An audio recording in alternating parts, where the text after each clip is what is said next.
लोणा कहता है कि यहाँ हमारे संतों ने एक ऐसे चरित्र का निर्माण कर रखा है जो उस चरित्र को मज़े से हर कोई ओढ़ कर फिर सकता है।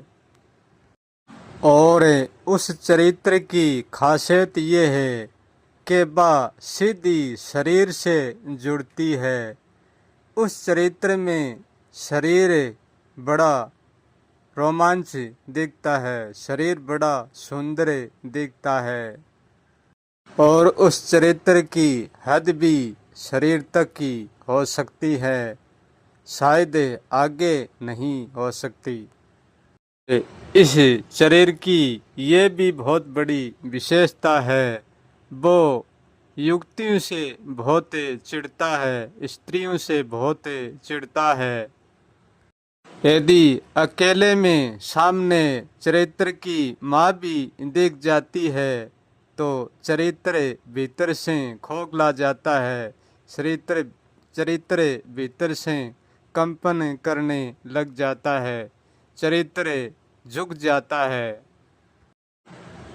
लूणा कहता है कि जो चरित्र जर्नी को देखकर तिल मिला जाता है, भला वो चरित्र हम की क्या सहायता कर सकता है। वो चरित्र उठ उठ कर भागता है, उस चरित्र को आंखों में लाया ही नहीं जाता, आंखों के पलकों के नीचे ही दबा दिया जाता है। यदि वो चरित्र बहुत गहरा उफन जाता है तो वो चरित्र टूट भी सकता है, क्योंकि वो चरित्र बाहर की विरासत से मिला हुआ होता है। उस चरित्र की पल पल पालना करनी पड़ती है। जिस चरित्र की पल पल पालना करनी पड़ती है वो चरित्र कोई चरित्र नहीं होता है। ऐसे चरित्र से हम कैसे बच सकते हैं।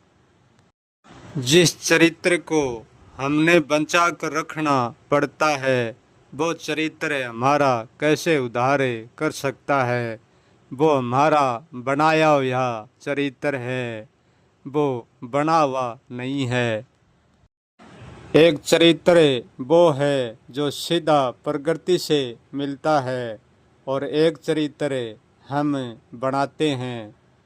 जो प्रकृति से मिलता है वो सत्य शाश्वत चरित्र है, उस चरित्र को बिल्कुल भी साधना नहीं पड़ता, उस चरित्र का बिल्कुल भी कोई दिखावा नहीं होता।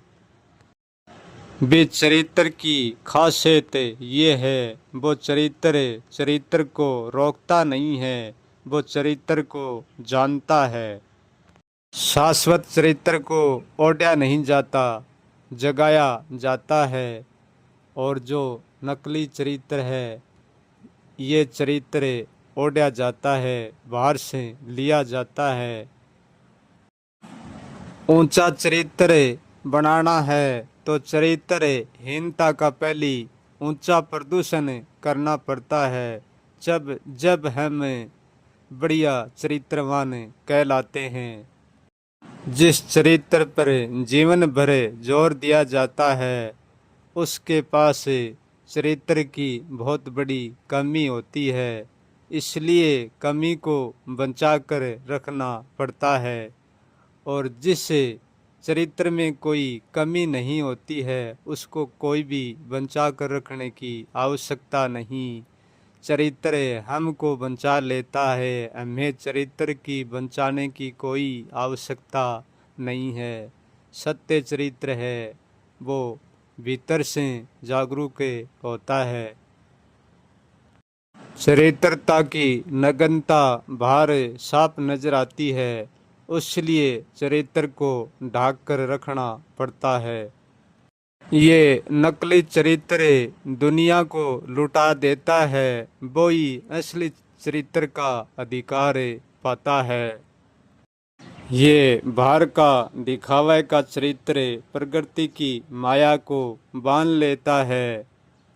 असली चरित्र है वो प्रकृति की माया को कभी बांधता नहीं है।